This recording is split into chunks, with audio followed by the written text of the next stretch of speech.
Hello, everyone. Assalamu alaikum. Welcome to the podcast Talks at Innovation Valley. I'm Zahid. Today, we have a very amazing guest, Ibrar Javed, who is head of customer experience at Uber. Everybody knows about the Uber. So, really warm welcome, Ibrar Javed sahab, to the podcast. Thank you. Thank you, Zahid. तो इब्रार जावेद साहब, आज का जो topic है वो है people centric approach to management. इस topic के ऊपर हमारे साथ इब्रार जावेद साहब मौजूद हैं। तो इससे पहले कि मैं टॉपिक की तरफ बढ़ूं, मैं इब्रार जावेद साहब से ये पूछना चाहूँगा कि आपकी स्कूलिंग कहाँ से रही? आपकी कॉलेज यूनिवर्सिटी की एजुकेशन कहाँ से थी? आप पाकिस्तान में किस शहर से हैं? ये पूरा जर्नी कैसे रहा? कैसे आप बाहर तक पहुँचे? ये कैसे आपका पूरा जर्नी रहा? इसमें से जी, कुछ इनसाइट्स हमारे साथ शेयर करें। जी, शुक्रिया ज़ाहिद। आई थिंक मेरा स्टार्ट जो था वो प्राइमरीली एजुकेशन साइड पे लाहौर से ही था। मेरी अम, ऑल्दो ओरिजिनली मेरी फैमिली जो है वो पाकिस्तान के एक साउथ में एक छोटा-सा शहर है हारूनाबाद, वहाँ से बिलॉन्ग करती है। बट स्कूलिंग पर्पसेज़ के लिए बहुत स्टार्ट में ही जो है वो फैमिली जो है वो ख़ास तौर पे मैं जो है वो लाहौर मूव हो गया था और उसके बाद मेरी सारी जो स्कूलिंग है वो लाहौर में ही हुई। सो पहले मैं जो है वो बेसिक स्कूलिंग बीकन हाउस से मेरी हुई। बीकन हाउस के बाद मैंने अपने ए लेवल्स जो किए लकास एक कॉलेज था वहाँ से किए और उसके बाद फिर मैं लम्स चला गया। लम्स में मैंने जो है वो अंडरग्रेड जो था वो किया और वहाँ पे मेरा अंडरग्रेड जो है वो कंप्यूटर साइंस में था। कंप्यूटर साइंस के बाद ग्रेजुएट करने के बाद मैंने कुछ साल जो है वो कंप्यूटर साइंस इंडस्ट्री में या आईटी की इंडस्ट्री में ही गुज़ारा। मोस्टली स्टार्टअप्स के साथ ही मेरा एसोसिएशन रही उस टाइम पे। And I think that was a good experience because उससे मुझे एक एक्सपोज़र मिल गया स्टार्टअप एनवायरनमेंट में काम करने का। कि एक छोटी-सी टीम के साथ जब आप काम करते हैं, लिमिटेड रिसोर्सेज़ हों, तो कैसे करते हैं। एक और जो फ़ायदा था उस दौरान जो मुझे मिला वो ये था कि मैं उस ज़माने में ऑफ़शोर कंपनीज़ के साथ काम कर रहा था। So I was like basically interacting lot with people जो कि बेस्ड आउट ऑफ यूएस थे। क्लाइंट्स भी जो यूएस बेस्ड थे, तो वहाँ से भी आई थिंक मुझे एक बड़ा एक अच्छा एक्सपोज़र मिला। कि किस तरह एक स्टार्टअप एनवायरनमेंट में आप डाइवर्स बैकग्राउंड के लोगों से आप इंटरैक्ट करते हैं। उसके बाद कुछ अर्सा मैंने टिपिकल आईटी इंडस्ट्री में है गुज़ारा। उसके बाद फिर मैं थोड़ा-सा अपना करियर चेंज किया बिकॉज़ मुझे लग रहा था कि मुझे अपने करियर के अंदर जो स्किल्स हैं, उनको थोड़ा डाइवर्सिफ़ाई करना है। तो सिर्फ़ मैंने एक टेक्निकल पर्सन की तरह नहीं रहना, मुझे उसमें थोड़ा-सा बिज़नेस की तरफ भी मैं अपने आप को लेके जाना चाहता हूँ। तो उसके लिए जो है वो मैंने अपने आप को थोड़ा-सा चेंज किया। उस ज़माने में ईज़ी पैसा जो कि अब तो ख़ैर काफ़ी वेल नोन नेम है, वो लॉन्च कर रहा था टेलीनॉर। तो मैंने वहाँ पे जॉइन किया एज़ अ प्रोडक्ट मैनेजर। और अगले 5 साल तकरीबन मैंने अपने जो हैं वो ईज़ी पैसा के साथ गुज़ारे as a product manager Telenor में काम करते हुए। अगेन काफ़ी अच्छा एक्सपीरियंस रहा बिकॉज़ एक डिफरेंट एक्सपीरियंस था। एक बड़ी ऑर्गनाइज़ेशन में आप कैसे काम करते हैं, किस तरह लोगों के साथ आप चलते हैं, किस तरह लोगों को यूज़ करते हैं अपने काम के लिए। क्योंकि बहुत ज़्यादा क्रॉस फंक्शनल डिपेंडेंसी थी उस एनवायरनमेंट में। आप बहुत से डिफरेंट लोगों को आपको उनकी इनपुट चाहिए थी आपको अपने टारगेट्स वगैरह मीट करने के लिए। तो एज़ अ प्रोडक्ट मैनेजर मैंने वहाँ पे काम किया। उसका फ़ायदा दूसरा ये भी था कि मैं वहाँ पे बिज़नेस साइड को भी सीख सका और साथ-साथ अपना जो टेक्निकल बैकग्राउंड है उसको भी मैं इस्तेमाल कर सका एज़ अ प्रोडक्ट मैनेजर। सो मेरे लिए वो काफ़ी एक अच्छा एक्सपोज़र था कि जहाँ पे मैं कुछ पुरानी चीज़ें भी इस्तेमाल कर रहा था और कुछ नई चीज़ें सीख भी रहा था। उसके बाद फिर मैं तकरीबन नेक्स्ट स्टेप मेरा ये था कि मैं यूएस चला गया पढ़ाई के लिए ऑन अ फुल-ब्राइट स्कॉलरशिप। सो 2 साल फिर मैंने यूएस में लगाए। मैं बेसिकली कार्नेगी मेलन में गया था और वहाँ में मैंने पॉलिसी एंड एनालिटिक्स में मास्टर्स किया था। और वो एक अच्छी बड़ी एक अच्छी बड़ी डिग्री थी बिकॉज़ उसमें मुझे ये था कि मुझे एक तो यूएस के कल्चर और वहाँ के जो सिस्टम्स वगैरह हैं, उनको सीखने का काफ़ी मौका मिला। लोगों से बहुत इंटरैक्शन हुई, दुनिया जहाँ के स्टूडेंट्स आए हुए थे, उनसे इंटरैक्शन होती थी, प्रोफ़ेसर से इंटरैक्शन होती थी। दूसरा ये कि वहाँ पे जो एनालिटिक्स की फ़ील्ड थी, Carnegie Mellon is a very well known university in the area of analytics. वहाँ पे एक्चुअली एआई जो है वो एक एक तरह का फाउंडिंग जो बेस वहाँ पे बनी थी एआई की, वो वहाँ के प्रोफ़ेसर्स थे जिन्होंने स्टार्ट किया था। तो वो काफ़ी एक एनालिटिक्स और एआई वगैरह के लिए बड़ी एक अच्छी यूनिवर्सिटी समझी जाती है। तो वहाँ पे मैं जब गया और ये मैंने कोर्स किया, तो वहाँ पे मुझे एक बड़ी अच्छी सॉलिड अंडरस्टैंडिंग मिली कि एनालिटिक्स को आप किस तरह यूज़ कर सकते हो to solve different kind of problem. So वहाँ पे मैंने टाइम गुज़ारा, उसके बाद मैं वापस पाकिस्तान आया और पाकिस्तान में मैंने फिर उबर को जॉइन किया as their head of customer experience on the mobility side. So Uber के 2 बिज़नेस हैं, एक डिलीवरी का बिज़नेस है, एक मोबिलिटी का बिज़नेस है। मैंने जो है वो मोबिलिटी के बिज़नेस को जॉइन किया पाकिस्तान में as a head of customer experience. तकरीबन 3 साल मैंने वहाँ पे लगाए उनके साथ और फिर उसी दौरान मुझे ये अपॉर्च्युनिटी मिली कि उन्होंने मुझे ये ऑफ़र की थी कि आप जो है वो यूके में जो डिलीवरी का बिज़नेस है उसको भी आप लीड करें as a head of customer experience. So तकरीबन 3 साल पाकिस्तान में उबर के साथ काम करने के बाद मैं यहाँ पे मूव हो गया लंदन में, जहाँ पे मैं अब जो यूके एंड आयरलैंड का जो एरिया है, उस एरिया में मैं कस्टमर एक्सपीरियंस का जो हमारा डिपार्टमेंट है, उसको मैं लीड कर रहा हूँ। और अब तकरीबन 2 साल हो गए हैं मुझे इस रोल में काम करते हुए। तो that's I think a bit of a quick journey from my side. Very amazing journey Ibrar साहब।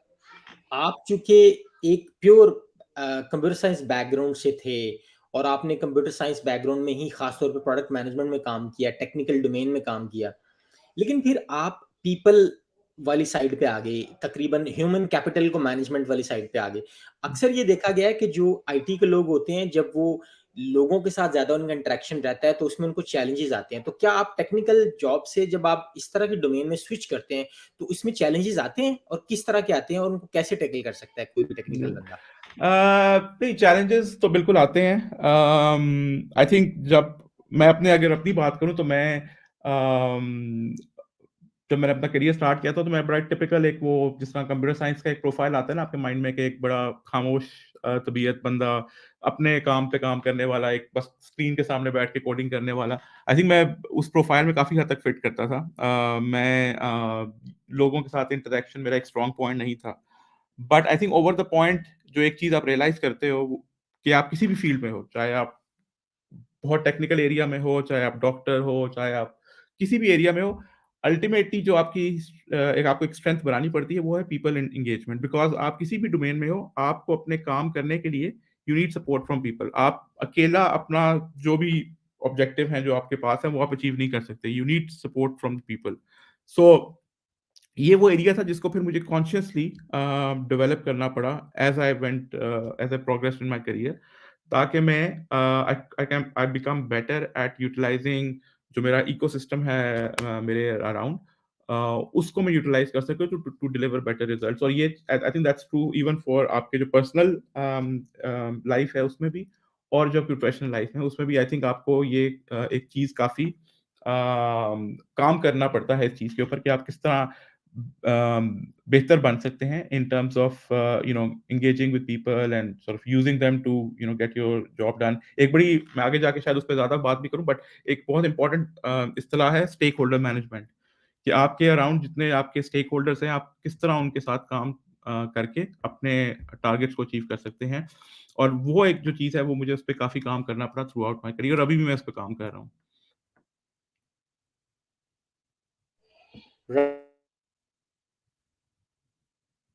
पीपल की बात करते हैं मैनेजमेंट के दायरे में, पीपल सेंट्रिक अप्रोच किसे कहते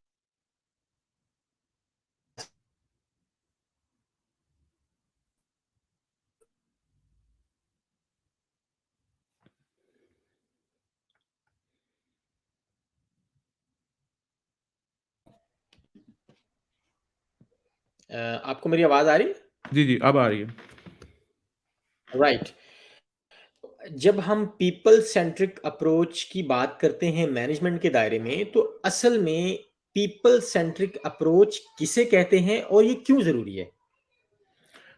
आई थिंक मेरे जो अपना पर्सनल एक्सपीरियंस से मैं आपको इसका जवाब दूँगा। आई थिंक अगर आप ट्रेडिशनली देखें ना जिस तरह बिज़नेस काम करते थे, तो उसमें होता था कि आप सिर्फ़ देखते थे कि जी बिज़नेस के ये ऑब्जेक्टिव्स हैं और हमने इन बिज़नेस के ऑब्जेक्टिव्स को कैसे अचीव करना है।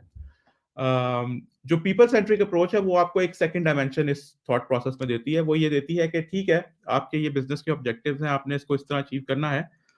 बट जो पीपल सेंट्रिक मैनेजमेंट अप्रोच है उसका जो बेसिक प्रेमिस है या बेसिक उसकी फाउंडेशन है वो ये है कि वो बिज़नेस ऑब्जेक्टिव्स इस्तेमाल को पहुँचने के लिए आपको बिज़नेस के प्लान्स और बिज़नेस की एग्ज़ीक्यूशन और वो सारा काम तो करना ही करना है, बट इन पैरेलल इसमें ये रियलाइज़ेशन होती है कि जी आप you have to do best for your people ताकि वो उस आपका जो बिज़नेस है वो रिज़ल्ट्स को अचीव कर सके।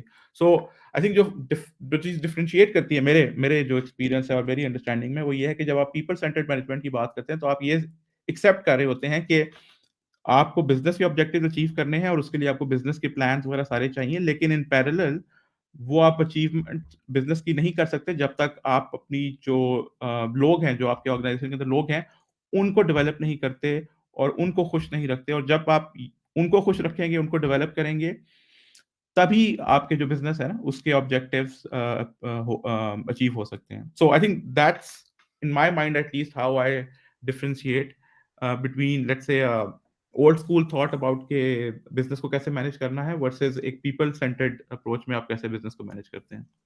तो पीपल सेंट्रिक अप्रोच जो होती है मैनेजमेंट के दायरे में, वो एक एम्प्लॉय को, टीम मेंबर को और पूरी ऑर्गेनाइजेशन को एज अ होल दोनों को कैसे फायदा देती है? इसमें आई मजीद मैं थिंक हाँ, उसका तो आई थिंक बड़ी सिंपल सी बात है। आपको बिज़नेस को क्या चाहिए? बिज़नेस को अपने एंड ऑब्जेक्टिव्स चाहिए, ठीक है? लोगों को क्या चाहिए जब आप एज़ अ एम्प्लॉयी काम कर रहे होते हैं किसी ऑर्गेनाइज़ेशन में, आपको एक ऐसी जगह चाहिए जहाँ पे आपको ये लगे कि आप डेवलप हो रहे हैं, आपकी स्किल्स बढ़ रही हैं, आप कुछ नया सीख रहे हैं, आप एक बेहतर प्रोफ़ेशनल बन रहे हैं और साथ में आपको एक ऐसा एनवायरनमेंट चाहिए जहाँ पे आप रिलैक्स होके अपनी बेस्ट एबिलिटीज़ शोकेस कर सकें। सो जब आप पीपल सेंटर्ड मैनेजमेंट की बात करते हैं, तो आई थिंक ये आपको बोथ ऑर्गेनाइज़ेशन और जो आपका एम्प्लॉयी है उसके लिए इसलिए बेहतर है क्योंकि इस अप्रोच के थ्रू जिस तरह मैंने आपको पहले भी एक्सप्लेन करा था, आप बेहतर बिज़नेस रिज़ल्ट्स अचीव कर सकते हैं और जल्दी अचीव कर सकते हैं और इन पैरेलल आप एज़ एन एम्प्लॉयी जब ऐसे ऑर्गेनाइज़ेशन में काम कर रहे होते हैं, तो आपके लिए जो है वो बेस्ट पॉसिबल एक्सपीरियंस आपको मिल रहा होता है। आप एक जिस तरह मैंने आपको पहले बताया था कि आप एक रिलैक्स्ड एनवायरनमेंट में काम कर रहे होते हैं, आप अपनी बेहतरीन सलाहियतों को दिखा सकते हैं उस एनवायरनमेंट में और साथ आप ग्रो कर रहे होते हैं। आप अपनी स्किल्स में इज़ाफ़ा कर रहे होते हैं और आप डेवलप हो रहे होते हैं। तो उस तरह एक विन-विन सिचुएशन बन जाती है कि ऑर्गेनाइज़ेशंस क्या नो कि अगर वो पीपल सेंटर्ड अप्रोच अडॉप्ट करेंगे तो they can deliver the best possible results और साथ एम्प्लॉयी जो है वो ये रियलाइज़ करते हैं कि एक ऐसी एनवायरनमेंट में काम करते हुए हम डेवलप हो रहे हैं और हमें एक अच्छा माहौल मिल रहा है जिसके अंदर हम अपनी सलाहियतों का बेहतर तरीके से इज़हार कर सकते हैं। राइट। क्या इब्रार साहब, आप जब हम पीपल सेंट्रिक अप्रोच की बात करते हैं, तो क्या आप किसी कंपनी की, भले वो उबर ही हो या और यूज़ केसेस जो हैं, क्या आप उनकी कोई एग्ज़ाम्पल्स देना चाहेंगे कि जिन्होंने आइडियली पीपल सेंट्रिक अप्रोच को इम्प्लीमेंट किया और उसके कैसे रिज़ल्ट्स रहे? जी, आई थिंक मैं इस मामले में आई थिंक काफ़ी फॉर्च्यूनेट अपने आप को कंसीडर करूँगा कि मैंने जितनी भी ऑर्गनाइज़ेशंस में काम किया है, चाहे वो छोटी हों, स्टार्टअप एनवायरनमेंट में हों या वो बड़ी ऑर्गनाइज़ेशन हो। मुझे you know I would probably से कि मैं आई वाज़ फॉर्च्यूनेट कि मुझे जहाँ भी मैं गया हूँ, मुझे एक पीपल सेंट्रिक अप्रोच या एनवायरनमेंट मिला है।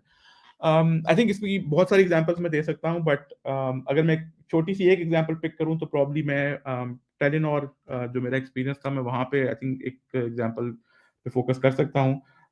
जब मैं टेलिनॉर गया तो एक बहुत जो चीज़ मैंने देखी वो वहाँ पे थी एक उसको हम कहते थे ओपन सीटिंग पॉलिसी जिसका बेसिकली मकसद ये है कि तमाम जो स्टाफ था वो किसी की कोई फिक्स सीट नहीं थी टेलीनॉर में। आप आते थे, आपके पास कोई अलग कमरे नहीं होते थे जहाँ पे लेट्स से सीनियर लोग बैठे हैं या वो करें। एक ही हॉल होता था उसमें सारे एक ही टेबल पे जो है वो आप कहीं भी बैठ सकते थे। और that was a big change from a traditional एक एनवायरनमेंट जो कि आपको कंपनी में मिलता है जहाँ पे आप टिपिकली देखते हैं कि जी जो स्टाफ है जो लेट्स से यंग स्टाफ है, जो जूनियर स्टाफ है वो एक जगह बैठा होता है, जो सीनियर मैनेजमेंट है वो बिल्कुल अलग बैठी होती है, कई दफ़ा बिल्कुल अलग फ्लोर्स पे बैठी होती है। सो टेलीनॉर में एक ये चीज़ उन्होंने इम्प्लीमेंट की थी एंड उससे जो आई थिंक जो चीज़ मैंने सीखी एक एनवायरनमेंट में, वो ये थी कि अगेन उसका मेरे पे बहुत पॉजिटिव इम्पैक्ट हुआ बिकॉज़ मुझे वहाँ जाके वो जो ओपन सीटिंग पॉलिसी थी उसने मुझे ये एक इंप्रेशन दिया कि जी यहाँ पे हायरार्कीज़ डोंट मैटर राइट? आप टेलीनॉर में जाएँ, आप अगर आपके पास कोई चीज़ है, आपके पास कोई आइडिया है, आप उसको लेके आगे चल सकते हैं, कोई हायरार्की नहीं है। आप अपने से 2 लेवल सीनियर ऊपर लोगों को से इंटरैक्ट कर सकते हैं वहीं पे उसी फ्लोर पे बैठे-बैठे। आपको कोई स्पेशल इजाज़त लेने की ज़रूरत नहीं है कि उनसे मैंने बात करनी है, क्या कहना है। और उससे सो ये एक एग्ज़ाम्पल थी जिससे मैं समझता हूँ कि एक टूल था जो कि टेलीनॉर ने इंट्रोड्यूस करवाया था उस ज़माने में फ़ोकस्ड ऑन ओपन सीटिंग जिससे आई थिंक वो जो पीपल सेंटर्ड अप्रोच थी, वो काफ़ी हद तक उसको डेवलप करने में हेल्प मिली थी बिकॉज़ लोगों की उस अप्रोच से लोगों की डेवलपमेंट अपॉर्च्युनिटीज़ खुली थी उस डोर के through because they can observe कि एक सीनियर लीडर किस तरह ऑर्गेनाइज़ होता है, किस तरह ऑपरेट करता है उनकी आँखों के सामने। और सो इस तरह की बहुत सारी लर्निंग अपॉर्च्युनिटीज़, डेवलपमेंट अपॉर्च्युनिटीज़ इस पॉलिसी की वजह से जो है वो टेलीनॉर ने एक्सपोज़ की थी अपनी एनवायरनमेंट में और उससे ऑब्वियसली मुझे बहुत फ़ायदा हुआ, मैंने इससे बहुत सीखा, मेरे कलीग्स जो थे और भी इस ज़माने में उन्होंने भी बहुत सीखा और आई थिंक उससे जो वो एक मोटिवेशन मिलती है, एक एक्साइटमेंट मिलती है स्टाफ को उससे डेफ़िनिटली टेलीनॉर ने भी बहुत फ़ायदा उठाया। अब मुझे कोई कॉन्क्रीट एग्जांपल्स बिज़नेस फॉर्म में तो मैं नहीं कह सकता कि इस पर्टिकुलरली इस पॉलिसी की वजह से उन बिज़नेस को ये फ़ायदा हुआ, बट मैं ये आपको बता सकता हूँ कि उस ज़माने में Telenor was being consistently ranked as number 1 employer in Pakistan और उसकी बहुत बड़ी वजह थी कि ये इस तरह की पॉलिसीज़ थी वहाँ पे इन प्लेस जैसे कि ओपन सीटिंग पॉलिसी और इस तरह की पॉलिसी थी, जिसकी वजह से लोग बहुत मोटिवेटेड फील करते थे and they were willing to go the extra mile to deliver the best results for the company. आप इब्रार साहब आप जानते हैं कि हर इंसान की एक अलग पर्सनैलिटी और शख्सियत होती है, उसका अलग एक रवैया होता है और जब आप as a leader, as a manager या एज़ अ सुपरवाइज़र किसी कंपनी में काम करते हैं, तो आपके अंडर काम करने वाले जो लोग हैं, वो बहुत ही मुख्तलिफ बैकग्राउंड और बिहेवियर्स रखने वाले लोग होते हैं। तो एम्प्लॉइज़ की जो ज़रूरियात होती हैं और कंपनी की जो ज़रूरियात होती हैं, इन दोनों के दरमियान जो एक मैनेजर है, वो कैसे बैलेंस क्रिएट कर सकता है, ख़ास तौर पे जब बात कॉन्फ्लिक्ट तक चली जाए हुँ। या जा सकती है? जी, देखिए कॉन्फ्लिक्ट डिपेंड करता है आप कॉन्फ्लिक्ट को कैसे डिफाइन करते हैं। आई थिंक मेरे जो नज़र है उसमें तो ये है कि कॉन्फ्लिक्ट मैं तभी कहूँगा कि लाइक आई वुड से कि एक एम्प्लॉयी और एक ऑर्गेनाइज़ेशन के दरमियान कॉन्फ्लिक्ट की सिचुएशन सिर्फ़ तभी आ सकती है जब एम्प्लॉयी जो है वो जो कंपनी के ऑब्जेक्टिव्स हैं, उनकी तरफ काम ना कर सकता हो या नहीं करना चाह रहा हो या वाइस वर्सा कंपनी जो है वो एक एम्प्लॉयी को जो उसकी विश है, उसके मुताबिक उसको एक एनवायरनमेंट ना दे सक रही हो। अब मैं उसी उसी सिचुएशन को सिर्फ़ कॉन्फ्लिक्ट के दायरे में रखूँगा और अगर वो एक सिचुएशन आ जाती है तो वो तो एक उस केस में तो आई थिंक इट्स बेटर कि आप you know both from a company perspective and from a employee perspective कि आप different directions adopt कर लें because it's simply not possible to work together. But वो एक बहुत ही limited सा केस है। I think जो बाकी जो चीज़ें हैं जिसको ट्रेडिशनली लोग शायद समझें कि जी कॉन्फ्लिक्ट है कि जी लोग चाहते हैं कि मैं घर लेट्स से 5 बजे चला जाऊँ एज़ अपोज़्ड टू 7 बजे। मैं उन चीज़ों को as a conflict between organisation and employee नहीं समझता। वो मैं समझता हूँ कि वो that is just question of कि आप एम्प्लॉयी की ज़रूरियात और कंपनी की ज़रूरियात को किस तरह मैनेज कर सकते हैं। कंपनीज़ जो है वो और स्पेशली आज के रिसेंट दौर में मैंने देखा है कि कंपनीज़ अंडरस्टैंड करती हैं कि हर बंदे की ज़रूरियात डिफरेंट होती हैं और कंपनी को फ्लेक्सिबिलिटी चाहिए अपनी पॉलिसीज़ में कि किस तरह वो एम्प्लॉइज़ को यूटिलाइज़ करें to the best of their abilities to get the best possible results at the same time being flexible to the needs of the staff as well. So especially as a manager right उसमें आपका एक बड़ा role होता है because एक as a manager you are very close to obviously your team और आप देख सकते हो कि अच्छा ये बंदे की ये ज़रूरियात हैं। लेट्स से एक बंदा है जो कि जिसको ज़रूरत है कि वो 5 बजे जो है उसको घर होना चाहिए, what due to whatever reason. तो आपका एज़ अ मैनेजर जो है वो आपका जो उसमें रिस्पॉन्सिबिलिटी है वो ये नहीं है कि आप उस बंदे को पुश कर दो अवे फ्रॉम योर टीम। आपकी रिस्पॉन्सिबिलिटी ये है कि आप ये देखो कि अगर बंदा विलिंग है और अगर वो जो कॉन्फ्लिक्ट वाली सिचुएशन मैंने बताई थी, अगर वो चीज़ नहीं है and the employee is willing to work and give his best, then आप ये देखो कि आप किस तरह एक फ्लेक्सिबल एनवायरनमेंट उसको प्रोवाइड कर सकते हो ताकि कंपनी की ज़रूरियात भी पूरी हों और उस बंदे की जो ज़रूरियात हैं वो भी पूरी हों। सो वो एक चीज़ है जो कि एक एज़ अ मैनेजर को देन फ़ोकस करनी चाहिए कि मैं क्या एनवायरनमेंट क्रिएट करूँ ताकि दोनों की सिचुएशन या दोनों की रिक्वायरमेंट्स पूरी हो सके। मैंने एज़ अ मैनेजर हमेशा यही कोशिश की है कि जब मुझे इस तरह की कोई company specific sorry employee specific flexibility देनी पड़ी, तो मैं हमेशा कोशिश किया कि उसको किस तरह वर्कआउट किया जाए इन अ वे जहाँ पे दोनों का फ़ायदा हो। और मैंने हमेशा फ़ोकस किया है एंड रिज़ल्ट के ऊपर। मैंने जब जब भी अपनी टीम के साथ इस तरह की फ्लेक्सिबिलिटी सिचुएशन मुझे ज़रूरत अडॉप्ट करने की पड़ी है, मैंने उनको हमेशा ये कहा है कि यार you are completely flexible to organize let's say your work schedule. मुझे at the end of the day ये रिज़ल्ट चाहिए। अगर आप मुझे ये प्रोवाइड कर सकते हैं देन आई डोंट केयर कि आप 9 से 5 बैठते हैं या 10 से 8 बैठते हैं। I want these results and उसके अलावा let's work together to see how to create like a win win situation. Right. आप जानते हैं कि जब तक जो एम्प्लॉइज़ हैं, टीम है, वो एंगेज ना हो और मोटिवेटेड ना हो, वो रिज़ल्ट नहीं दे सकती। तो एक मैनेजर या लीडर जो है, वो अपनी टीम को कैसे मोटिवेटेड और एंगेज्ड रख सकता है? क्या उसके लिए इन जनरल क्या रूल्स, क्या स्ट्रैटेजीज़ और क्या टिप्स हैं आपके तजुर्बात की रोशनी में? अम, देखिए एंगेजमेंट और मोटिवेशन जो है ना उसके जो जो मेरी उस पे अप्रोच होती है अपनी टीम के साथ, मैं हमेशा 2 चीज़ों पे फ़ोकस करता हूँ जनरली। एक तो ये कि अम, बल्कि आई थिंक उसको एक ही चीज़ में कहा जाए, उसमें ये है कि आप ये समझने की कोशिश करो कि क्या चीज़ मोटिवेट करती है आपकी टीम को। या टीम मेंबर को आपको ये एक एक this is not like a one fit all strategy. ये आपकी टीम में जितने भी लोग हैं आपको ये उनका हर किसी के लिए एक अलग स्ट्रेटजी बनानी पड़ती है कि उनको क्या चीज़ मोटिवेट करती है। क्या उनको ग्रोथ मोटिवेट करती है, किसी को क्या उनको एक्सपोजर मोटिवेट करता है लीडरशिप के साथ, जो क्या चीज़ है जो कि वो उनको मोटिवेट करती है। आपको ये चीज़ समझनी बहुत ज़रूरी है। और जब आपको ये चीज़ समझ आ जाए तो फिर आपको एक एम्प्लॉयी स्पेसिफिक या टीम मेंबर स्पेसिफिक जो है वो स्ट्रैटेजी बनानी चाहिए कि अच्छा अगर इस बंदे को ये चीज़ मोटिवेट करती है तो I then need to make sure as a manager कि मैं उसको इस तरह की अपॉर्च्युनिटीज़ ऑफर करूँ। And I think that's the key. मतलब इसमें और कोई रॉकेट साइंस नहीं है, इसमें सिर्फ एंगेजमेंट और मोटिवेशन का सिर्फ मकसद यही है कि आप अंडरस्टैंड करें कि आपके टीम मेंबर को क्या चीज़ चाहिए, क्या चीज़ वो सीक आउट कर रहे हैं और फिर आप उनके साथ हर बंदे के लिए एक इंडिविजुअल प्लान बनाएँ जिसमें आप ये फ़ोकस करें कि आप उनको ये चीज़ कैसे दे सकते हैं। And I think that's how I've kind of adopted myself over the years to kind of manage my team के या कि मैं ये समझने की कोशिश करूँ और आई थिंक वही एक बड़ा चैलेंज होता है कि आप ये क्लियरली समझ सको कि क्या उनको चाहिए। और दूसरा आई थिंक जो एक क्रिटिकल है वो ये है कि आपने टीम को ये यकीन दिलाना है एज अ मैनेजर कि आप उनकी डेवलपमेंट या उनकी बेहतरी में इन्वेस्टेड हैं। सो आप सिर्फ एज अ मैनेजर आपका ये मकसद नहीं है कि आप उनसे काम करवाएं, आपका मकसद ये है कि आपने उनको ये यकीन दिलाना है कि वो ये समझे कि मेरा मैनेजर मेरे लिए जो बेस्ट पॉसिबल चीज़ है वो चाहता है।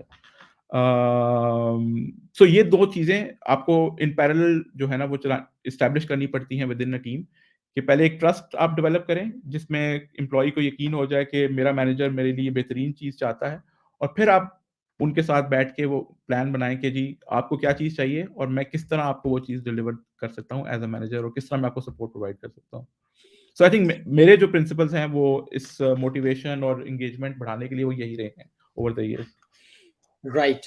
तो जब हम एम्प्लॉइज़ के साथ एंगेजमेंट की बात करते हैं, उनसे रिज़ल्ट्स लेने की बात करते हैं, ऑर्गनाइज़ेशन ने जो आपको टारगेट्स दिए उनको अचीव करने की बात करते हैं, तो ज़ाहिर है everything depends on the team. तो इस पूरे प्रोसेस के अंदर कम्युनिकेशन और ट्रांसपेरेंसी का कितना रोल है? थोड़ा-सा मैं ये चाहूँगा कि आप थोड़ा-सा इसको भी डिफाइन करें पहले कि कम्युनिकेशन इन जनरल कैसे करनी चाहिए एक लीडर और मैनेजर को और ट्रांसपेरेंसी से क्या मुराद है और इनका क्या रोल है ओवरऑल टारगेट्स को अचीव करने के एतबार से? हुँ। देखिए कम्युनिकेशन एंड ट्रांसपेरेंसी जो है वो बहुत ही ज़रूरी है। आई थिंक मैं प्रॉब्ली उससे कहूँगा कि प्रॉब्ली एक P0 है, कि उसके बगैर आप बाकी चीज़ें जो हैं वो एस्टैब्लिश ही नहीं कर सकते। जो मैं आपको पिछले जो आपका क्वेश्चन था उसका जब जवाब मैं दे रहा था, तो वो सारा कुछ था ही based on transparency and communication. अगर आप वो चीज़ें नहीं है टीम में, तो फिर तो आपका ना ट्रस्ट डेवलप होगा, ना आप लोगों से एंगेज कर सकेंगे कि किस तरह उनको डेवलपमेंट अपॉर्च्युनिटीज़ चाहिए, तो सब कुछ प्लान आपका जो है वो बिखर जाएगा। अम, सो आई थिंक जो ट्रांसपेरेंसी, देख कम्युनिकेशन, पहले मैं कम्युनिकेशन पे अगर फोकस करूं, कम्युनिकेशन का मकसद ये है कि आपका जो दोनों एंगल पे as a manager and as a team member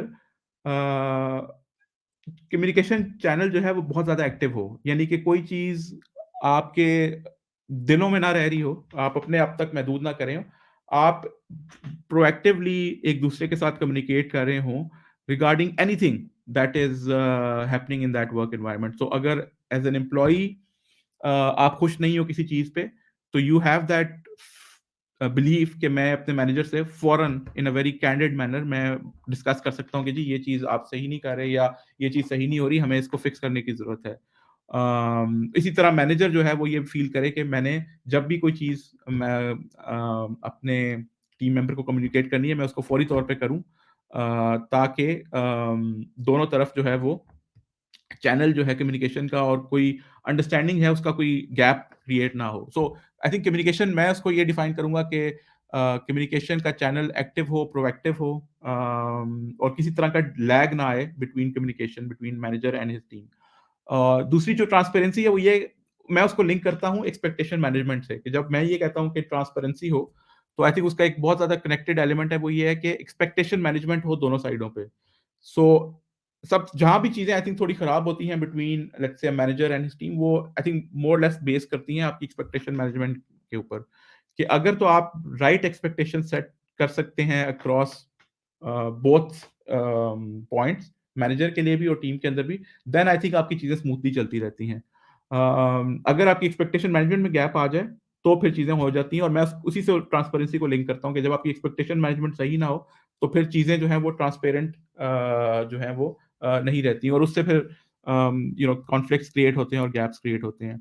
so in short I think जो आपका मेन क्वेश्चन था, आई थिंक कम्युनिकेशन और transparency are are basically foundation, जिसके ऊपर आपका सारा जो टीम एंगेजमेंट और टीम मोटिवेशन का सारा जो पैराडाइम है वो उस पे बेस होता है। अगर ये चीज़ें नहीं है, तो आपका वो सारा जो स्ट्रक्चर है वो गिर जाएगा। अक्सर ये देखा गया है कि जो एम्प्लॉइज़ होते हैं, जब वो मेस में जाके खाना खाते हैं, रेस्टोरेंट में मिलते हैं या बाद में कहीं मिलते हैं, तो वो अपने बॉसेस और अपने सुपरवाइज़र्स और मैनेजर्स के बारे में बात कर रहे होते हैं, गॉसिप्स करते हैं। और एक ये पॉइंट ऑफ व्यू उनकी तरफ से आता है कि जी हमारा जो सुपरवाइज़र है वो बाइस्ड है, वो फलाँ को ज़्यादा सपोर्ट कर रहा है और फलाँ को नहीं कर रहा। हुँ। तो एक जो मैनेजर और लीडर है, वो ऐसा क्या करे कि वो एक पूरी मतलब डाइवर्स वे में और क्या कहते हैं कि एक इंक्लूसिव हो सके, वो हर एक में के साथ बैलेंस कर सके और इंसाफ कर सके, हुँ। ताकि आई किसी थिंक ये को ये काफ़ी हद एहसास तक ना हो कि उसने मेरे साथ ज़्यादती की है। आई थिंक ये काफ़ी हद तक वही बात है जो कि अब पिछले क्वेश्चन में हम पूछ रहे थे कि किस तरह आप यू नो ट्रांसपेरेंसी और किस तरह आप जो है वो कम्युनिकेशन का गैप जो है उसको रिड्यूस कर सकते हैं, या किस तरह उसको उनको एस्टैब्लिश कर सकते हैं with in team. I think ये जो बायसनेस और ये सारी जो चीज़ आती है, इसकी जो बेसिक फंडामेंटल रीज़न है वो यही तभी होता है ऐसा, जब एज़ अ मैनेजर आप पूरी तरह टीम को अपने आस-पास जो डिसीजन हो रहे हैं उनको एक्सप्लेन ना कर सको। अ, सो अगर आप उस तरह की एक्सप्लेनेशन प्रोवाइड नहीं कर सकते टीम को, जो कि उनको सैटिस्फाई कर सके, तब ये आई थिंक बायसनेस और फेवरेटिज्म की तरह की जो चीज़ें हैं, वो एक टीम में आती हैं। अगर आप एज़ अ लीडर या एज़ अ मैनेजर जो है वो आप प्रिंसिपली लोगों को एक्सप्लेन कर सको क्योंकि ना कि आपने जो डिसीजन लिया है, या लेट्स से आपके ऊपर बेशक वो एक चीज़ डिसाइड हुई है, सो आपका उसमें इनपुट नहीं था as a manager, but still एक चीज़ है जो कि ऊपर से सीनियर लीडरशिप ने डिसाइड कर दी है। तो एज़ लॉन्ग जब तक आप वो निचले लेवल पे जाके अपनी टीम को एक्सप्लेन नहीं कर सकते ना कि ये चीज़ क्यों हुई है, या आपने क्यों की है, या लेट्स से सीनियर मैनेजमेंट ने इस चीज़ को क्यों डिसाइड किया है। तब तक वो चीज़ जो है ना, वो टीम उसको फुली एक्सेप्ट नहीं करेगी, और फिर वो बायसनेस और इस तरह की चीज़ें जो हैं वो भी एलिमेंट भी आ जाता है। So I think as a manager I think it's very important कि अगर आपने बायसनेस और इस तरह की चीज़ों से दूर रहना है, तो प्लीज़ ट्राई कि आप as in an and as honest way as possible आप टीम को एक्सप्लेन करो कि आपने अगर कोई डिसीज़न लिया है तो क्यों लिया है। और या अगर सीनियर मैनेजमेंट ने कोई डिसीज़न लिया है जो कि उन आपकी टीम को इम्पैक्ट कर रहा है, तो वो क्यों लिया गया है, उसकी क्या रैशनल है। हो सकता है कि आप 100% चीज़ों को हर सिचुएशन में एक्सप्लेन ना कर सको, बट अगर आप ये एफर्ट करोगे ओवर टाइम, तो टीम में ये एक्सेप्टेंस आ जाए कि ठीक है यार, अच्छा अगर ये काम है जो कि शायद मेरे लिए इतना फ़ायदेमंद नहीं है, बट एट लीस्ट वो ये अंडरस्टैंड करेंगे कि इसका रैशनल क्या है, और जब ये बार-बार आप चीज़ रिपीट करते जाओगे, तो टीम समझ जाएगी कि ये बंदा या ये मेरा जो मैनेजर है, ही इज़ नॉट बायस, उसका कोई ना कोई लॉजिक है, जिसकी वजह से उसने ये कोई स्टेप किया है। And I think that's how ये जो बायसनेस और इस तरह की चीज़ें हैं, उसको आप मिटिगेट कर सकते हो एज़ मच एज़ पॉसिबल। पूरी दुनिया में ये एक एस्टेब्लिश्ड ओपिनियन है कि लोग अक्सर जो ऑर्गेनाइजेशंस को छोड़ देते हैं, उसकी सैलरी के अलावा जो रीज़न होती है, वो वहाँ का कल्चर और ख़ास तौर पे उसका बॉस और मैनेजर होता है। आपके ख़्याल में वो कौन-सी ऐसी छोटी-छोटी गलतियाँ हैं या बड़े-बड़े ब्लंडर हैं, जो कि मैनेजर, एक लीडर या स्टार्टअप फाउंडर या जो बोर्ड है कंपनी का, वो करता है, जिसकी वजह से लोग बदतर होके या तो उनकी काम में दिलचस्पी कम हो जाती है, वो बेदिली के साथ काम करते हैं या ऑर्गेनाइजेशन को छोड़ जाते हैं? और इसको कैसे अवॉइड किया जा सकता है? देखिए, इसमें जो एक बड़ा आसान सा प्रिंसिपल है जो कि मैं यूज़ करता हूँ, वो ये है कि मैं हमेशा कोशिश करता हूँ कि मैं जो अपनी टीम है, अम, उन उनकी जगह जाके सोचूँ। So I need to put myself in the shoes of my team, कि उनको वो किस पर्सपेक्टिव से सोच रहे हैं। और फिर जो है ना, वो अपनी मैं जितनी भी स्ट्रैटेजी है या अपनी जो भी मैं उनके साथ किस तरह मैंने कम्युनिकेट करना है, वो फिर मैं उसकी बेसिस पे करूँ। एक सिंपल सा प्रिंसिपल है कि अगर आप एज़ अ मैनेजर जो काम आप खुद लेट्स से नहीं चाहते कि आपका मैनेजर आपके साथ करे, या जिस तरह आप चाहते हो कि मुझे ट्रीट किया जाए बाय माय मैनेजर, आप उसी तरह अपनी जो टीम है उसको ट्रीट करो। आई थिंक अगर आप ये प्रिंसिपल अडॉप्ट कर लेते हो, तो I think probably I would say 70 to 80% आपका काम हो जाता है।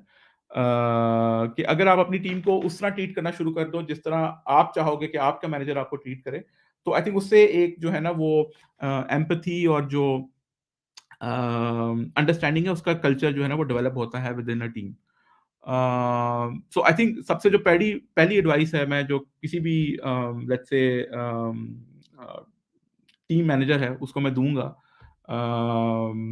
वो ये है कि जी आप ये सोचें कि आप किस एनवायरनमेंट में काम करना चाहते हैं, आप किस तरह चाहते हैं कि आपको किस तरह ट्रीट किया जाए, और जिस तरह आप चाहते हैं, उसी तरह आप अपनी टीम को आगे ट्रीट करें।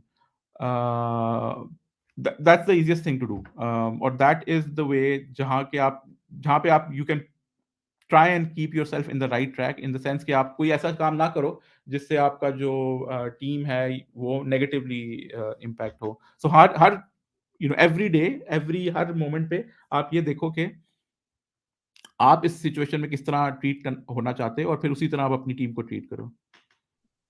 राइट। एक मैनेजर है, एक स्टार्टअप फाउंडर है, उसको महसूस होता है कि यार ठीक है, मैं काम तो बहुत अच्छा करवा लेता हूँ अपनी टीम से, लेकिन मुझे ऐसा लगता है कि मैं पीपल सेंट्रिक अप्रोच में, पीपल सेंट्रिक मैनेजमेंट में इतना अच्छा नहीं हूँ, मेरे लोगों के साथ बहुत ज़्यादा इख्लाफ़ात बढ़ते चले जा रहे हैं। तो एज़ अ मैनेजर और एज़ अ स्टार्टअप फाउंडर, वो खुद को इस अप्रोच के ऊपर कैसे इम्प्रूव कर सकता है? क्या इसके लिए उसको कुछ पढ़ना चाहिए, ट्रेनिंग्स लेनी चाहिए, क्या करना चाहिए? आई थिंक ट्रेनिंग वगैरह आप ले सकते हैं, but I think I would again go back to the point के अम, आपको फीडबैक का जो एलिमेंट है ना, वो बहुत इंपॉर्टेंट है इस पूरे, जब हम पीपल मैनेजमेंट या पीपल सेंटर्ड अप्रोच की बात करते हैं, या in any case I think professional environment जब बात करते हैं, तो फीडबैक का जो कल्चर है ना वो बहुत इंपॉर्टेंट है। सो आपको एज चाहे आप टीम मैनेजर हो, चाहे आप लीडर स्टार्टअप लीडर हों, कुछ भी आप इस तरह के हों, आप ये ज़रूर कोशिश करें कि आपकी के ऑर्गेनाइज़ेशन के अंदर फीडबैक का कल्चर जो है ना वो हो। यानी कि फीडबैक से मैं ये मुराद है कि आप लोगों से फीडबैक कंटिन्यूअसली लेते रहें कि उनके ख़्याल में वो कैसे चल रहे हैं। और आप ये चीज़ इन कंक्ल अपनी टीम में एस्टेब्लिश करने की कोशिश करें कि लोग आपको ऑनेस्टली जो है वो एक फीडबैक दे सकें। सो लाइक फीडबैक वो डर के ना दें कि जी अगर मैंने नेगेटिव फीडबैक दिया तो उसके नेगेटिव रिपरकशन होंगे। आप ये कल्चर एस्टेब्लिश करें अपनी टीम के अंदर, अपनी कंपनी के अंदर कि आप रेगुलरली लोगों से फीडबैक लें और उनको ये कॉन्फिडेंस दें कि अगर आप मुझे फीडबैक देंगे तो that is a great source of improvement for not only like manager के लिए बट उससे टीम में भी बेहतरी आएगी बिकॉज़ जब आपको फीडबैक मिलेगा एज़ अ मैनेजर और आप उन चीज़ों को इम्प्रूव करने की कोशिश करोगे, तो उसपे टीम पे भी उसका बेहतर इम्पैक्ट आएगा। सो आई थिंक ये एक बहुत इंपॉर्टेंट एलिमेंट है जो कि as a manager as a कोई भी आपका रोल हो जहाँ पे आप लीड कर रहे हो लोगों को, तो वहाँ पे ये फीडबैक का कल्चर एस्टेब्लिश करना बहुत बहुत ज़रूरी है। और आई थिंक ये लिंक्ड है उन सारी बातों से जो हम पहले भी करते आए हैं कि किस तरह आप कम्युनिकेशन करते हैं, किस तरह आप ट्रांसपेरेंसी क्रिएट करते हैं, किस तरह ट्रस्ट क्रिएट करते हैं। जब तक आप वो सारी चीज़ें नहीं करेंगे, तब तक एक इफेक्टिव फीडबैक का कल्चर जो है वो एस्टेब्लिश नहीं होगा आपकी टीम में। लेकिन जब आपका एस्टेब्लिश हो जाएगा तो आई थिंक देन इट ये एक बहुत एक अच्छी चीज़ है जो कि एक मैनेजर यूज़ कर सकता है टू इंश्योर कि वो हमेशा एक राइट ट्रैक पे रहे और जैसे ही अ, उसको कोई नेगेटिव फीडबैक मिले, वो उन चीज़ों पे एक्ट करे और फिर वो इम्प्रूवमेंट की तरफ जाए as opposed to you know silently चीज़ें जो हैं वो बिगड़ती जाएँ। ये आपने बादशाह साहब बहुत ज़बरदस्त बात की कि जब तक वो एम्प्लॉयी खुल के फीडबैक नहीं देगा, तो आपको असल मसले की ही समझ में नहीं आएगी। मैं इसमें से एक सवाल मेरे ज़हन में फ़ौरी तौर पे आया, वो ये कि आप जानते हैं कि ट्रस्ट एलिमेंट बहुत ज़रूरी है। जब तक वो एम्प्लॉयी पूरी तरह से ट्रस्ट नहीं करता अपने मैनेजर या बॉस के साथ, वो खुल के बात ही नहीं बताता और अक्सर ऐसा होता है कि मसला होता कुछ और है, बताया कुछ और जाता है। उसमें शर्म का एलिमेंट कह लें, खौफ का एलिमेंट कह लें या मुझे एम्बैरेसमेंट फ़ील होगी ये एलिमेंट कह लें या आप उस पर मज़ाक उड़ाया जाता है ये एलिमेंट कह लें। तो जो एक मैनेजर या बॉस है, वो अपना ये ट्रस्ट एलिमेंट कैसे बिल्ड करे? इसके लिए क्या जनरल टिप्स हैं? आई थिंक इसमें आपको जो है ना वो ये आपका बड़ा अच्छा सवाल है और इसका कोई अनफॉर्चुनेटली इसकी कोई मैजिक बुलेट नहीं है यानी कि एक सिल्वर बुलेट नहीं है जिसकी वजह से जो आप करेंगे तो ये ट्रस्ट का कल्चर जो है ये डेवलप हो जाएगा। आई थिंक इसके लिए आपको इन्वेस्ट करना पड़ता है टाइम अपनी टीम के साथ और आई थिंक वो इसमें वो सारी चीज़ें आ जाती हैं जो कि हम शुरू में बात कर रहे थे कि किस तरह आप टीम को एंगेज करते हैं। Eight the end of the day अगर तो ये टीम बेसिकली ट्रस्ट तब क्रिएट होता है जब टीम को ये यकीन हो जाए कि आप एज़ अ मैनेजर उनके बेहतरीन आउटकम में इन्वेस्टेड हैं। सो अगर वो ये आप पे यकीन कर लें कि आप जो हैं वो इस बात पे कमिटेड हैं कि आप अपनी टीम का बेस्ट पॉसिबल आउटकम चाहते हैं, तो फिर ये ट्रस्ट जो है ना वो डेवलप होता है। उसके लिए आपको स्टेप्स करने पड़ते हैं, वो टाइम होता है, एकदम से नहीं हो सकता। सो मतलब आपको जब मैं फॉर एग्ज़ाम्पल एक नई टीम को टेक ऑन करता हूँ, तो मैं हमेशा मेरी कोशिश ये होती है कि मैं वो शुरू में वो ट्रस्ट का जो है ना वो एलिमेंट डेवलप करूँ टीम के अंदर। और वो ट्रस्ट मैं ऐसे डेवलप करता हूँ कि मैं शोकेस करने की कोशिश करता हूँ थ्रू स्मॉल जेस्चर्स कि मैं उनके बेहतरीन आउटकम में इन्वेस्टेड हूँ। सो मैं हमेशा कोशिश करूँगा कि मैं एंगेज करूँ उनको कि मैं उनसे पूछने समझने की कोशिश करूँ कि हाँ जी, आपको कहाँ पे हेल्प चाहिए मेरी? मैं आपकी कैसे हेल्प कर सकता हूँ? आप क्या चाहते हो? नेक्स्ट 5 या 6 महीनों में आप किस तरह इम्प्रूव करना चाहते हो? मैं आपकी पूरी हेल्प करने के लिए तैयार हूँ। मुझे बताएँ कि आपको किस तरह की सपोर्ट चाहिए? जब इस तरह की आप कन्वर्सेशन रेगुलरली अपनी टीम के साथ करते हैं, तो फिर उनको ये रियलाइज़ेशन होती है कि अच्छा ये बंदा जो है he is actually invested in my best you know कि उसके लिए क्या बेस्ट है तो उसका मैनेजर उसमें इन्वेस्टेड है और फिर वो आपसे ओपन होना शुरू हो जाते हैं और फिर आपसे जो उनके माइंड में है वो आपसे जो है वो शेयर करते हैं एज अपोज टू जिस तरह आप कह रहे थे कि लोग शाय अवे करते हैं या खुल के बात नहीं करते। फॉर एग्ज़ाम्पल मैं इसकी एक छोटी-सी एग्ज़ाम्पल अगर आपको दूँ, एक जब मैं यहाँ पे उबर के अंदर आया तो एक दफ़ा मुझे ऐसी टीम में मैं उसका लीडर बन गया जहाँ पे उसमें से एक जो टीम पर्सन था, इंडिविजुअल था, वो टीम छोड़ना चाहता था। उसको वो किसी कुछ और करना चाहता था। बट वो ओपनली जो है वो ऑब्वियसली ये चीज़ मुझे शेयर करने से थोड़ा-सा हिचकिचा रहे थे। लेकिन जब मैंने उनसे यही जो ट्रस्ट का मैंने आपको पूरा प्रोसेस बताया कि जब मैंने उनसे स्टार्ट किया, उनको बार-बार उनको पुश किया कि मुझसे वो शेयर करें कि व्हाट डू दे वांट, मैं किस तरह उनकी हेल्प करूँ। तो उन्होंने कहा कि जी इस तरह जो है ना I I want to look for another opportunity in the team in another team. तो फिर मैंने उनको rather than sort of becoming angry और मतलब थोड़ा-सा डिससैटिस्फाइड होने के मैंने उनको एंगेज किया। मैंने कहा कि अच्छा अगर आप ये चाहते हैं तो no issues I am perfectly want to help you in this regards. Let's put together a plan कि मैं किस तरह आपके साथ हम दोनों मिलके काम करें कि आपको कोई किसी और टीम में एक अच्छी बेहतर अपॉर्च्युनिटी मिल जाए। और फिर हमने एक प्लान सेटअप किया और फिर हमने उसको एग्ज़ीक्यूट किया। लेकिन उसका जो प्लान का तो जो भी फ़ायदा हुआ नहीं हुआ बट उसका ये हुआ कि वो जो टीम का जो मेंबर था, वो फिर बिल्कुल ओपन हो गया मेरे साथ और बिल्कुल ट्रस्ट डेवलप हो गया बिकॉज़ दे रियलाइज़्ड कि ये बंदा जो है वो he is not just there to get work out of us. He is there to actually support us कि जो मेरे लिए बेहतर है, वो ये मुझे सपोर्ट करना चाहता है उन चीज़ों में। जब इस तरह के आप एलिमेंट्स और इस तरह के जेस्चर्स शो करते हैं टीम को, तब टीम जो है ना वो आहिस्ता-आहिस्ता ओपन होना शुरू होती है और फिर आपको जो एक्चुअली उनके माइंड में है, वो आपको समझने का और सुनने का मौका मिलता है। इब्रार साहब, चूँकि हमारे जो ऑडियंस हैं उसमें ख़ास तौर पे स्टार्टअप फाउंडर्स, यूनिवर्सिटी के स्टूडेंट्स और एजुकेशन और बिज़नेस कम्युनिटी सारे लोग शामिल हैं।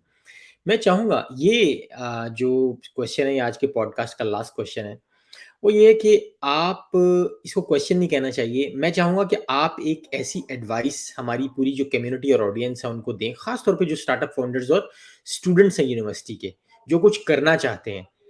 ऐसी एडवाइस जो आपके अपने तजुर्बात की रोशनी में है कि जिसकी वजह से उनके अंदर से खौफ निकले, वो डिसीजन कर सकें, वो आगे बढ़ सकें, वो रिस्क ले सकें, कुछ भी जो उनको इंस्पायर करे और वो कुछ करें। Any advice? अम, मुश्किल सवाल है इसका जवाब देना। अम, बट मेरे ख़्याल में आई थिंक जो जो चीज़ प्रॉब्ली मैं लोगों को एडवाइस करूँगा वो ये है कि अम,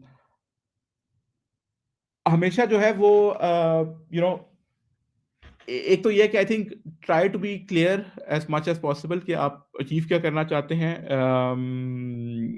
इन in your let's say business objectives की अगर मैं बात करूँ तो आप ट्राई एंड अचीव मतलब पहले से आप ये क्लियर कर लें कि आप चाहते क्या हैं, आपका एंड गोल क्या है। सो आई थिंक उस पे क्लैरिटी बहुत ज़रूरी है जब भी आप कोई काम करना शुरू करें। और उसके बाद जब आप एक चीज़ ये एस्टेब्लिश कर लें कि मैंने ये चीज़ करनी है तो आई थिंक फिर आप थोड़ा-सा ये ज़रूर कोशिश करें कि आप उसकी जो एग्ज़ीक्यूशन है, उस पे थोड़ा फ़ोकस कर लें कि आपने एक प्लान बना लिया, आपने ऑब्जेक्टिव क्लियर कर लिया, थोड़ा-सा उसकी एग्ज़ीक्यूशन पे फ़ोकस करने की कोशिश करें कि उसको एग्ज़ीक्यूट करना क्या पॉसिबल है? क्या उसके हर्डल्स हैं? क्या आप उन हर्डल्स को ओवरकम कर सकते हैं? और जब आप ये चीज़ें एस्टेब्लिश कर लें, तो फिर I think put your 100% effort कि आप फिर उस चीज़ को आगे मूव करना चाहें। इफ यू बिलीव कि येस मेरा प्लान भी सॉलिड है और उसके जो एग्ज़ीक्यूशन वाला पार्ट है वो भी मैं ओवरकम कर सकता हूँ। तो फिर आप जो है ना अपने 100% एफर्ट्स उस पे फ़ोकस करने की कोशिश करें।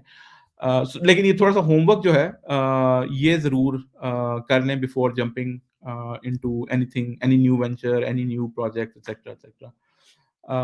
और आई थिंक दूसरी वो ये चीज़ है कि जो मैंने आई थिंक पहले भी बताई थी कि जब पीपल फ़ोकस चीज़ें आती हैं, तो ऑलवेज़ थिंक कि आप इस सिचुएशन में कैसे ट्रीट होना चाहेंगे और जिस तरह आप ट्रीट होना चाहेंगे, आप उसी तरह लोगों को भी ट्रीट करें। आई थिंक ये एक चीज़ जो है ना ये बहुत इम्पोर्टेंट है to really sort of make sure कि आप एक राइट पाथ पे रहें। और तीसरी आई थिंक वो चीज़ वही है कि आप जब आप एज़ अ लीडर काम कर रहे हो लोगों के साथ तो ऑलवेज़ मेक श्योर कि आपको फीडबैक का एलिमेंट मिलता रहे बिकॉज़ ब्लाइंड कॉर्नर्स हर किसी के होते हैं। आपको खुद सारी चीज़ें रियलाइज़ नहीं होती जब तक आप फीडबैक ना लें। सो मेक श्योर कि आपका एक कंटिन्यूअस फ्रेमवर्क हो फीडबैक लेने का लोगों से जिसको आप यूटिलाइज़ करके इम्प्रूव कर सकें। सो आई थिंक ये 3 चीज़ें हैं जो कि आई वुड प्रोबब्ली एडवाइज़ लोगों को अडॉप्ट करने का। सही, सही। बहुत-बहुत शुक्रिया इब्रार साहब, आपने आज का ये पॉडकास्ट शो जॉइन किया। मेरे ख़्याल में हमने काफ़ी एंगल्स और काफ़ी मुख़्तलिफ़ पहलू इसमें कवर करने की कोशिश की है। मुझे पूरा यकीन है कि इस पॉडकास्ट से जो हमारी कम्युनिटी है, जो हमारे ऑडियंस हैं, उनको काफ़ी फ़ायदा होगा। इंशाल्लाह। थैंक यू सो मच कि आपने आज के दिन में जॉइन किया। It was really nice and insightful talk to you Ibrar साहब। थैंक यू ज़ाहिद, आपने इनवाइट किया मुझे और बिल्कुल I think I have tried to um, या give based on my experience कि क्या-क्या चीज़ें एक पीपल फोकस्ड एनवायरनमेंट में आप अडॉप्ट कर सकते हैं। But again this is like a never ending field, आप हमेशा कुछ सीख ही रहे होते हैं। सो आई गेस मैसेज सबके लिए यही है कि keep learning, keep developing yourself and let's see where you will end up.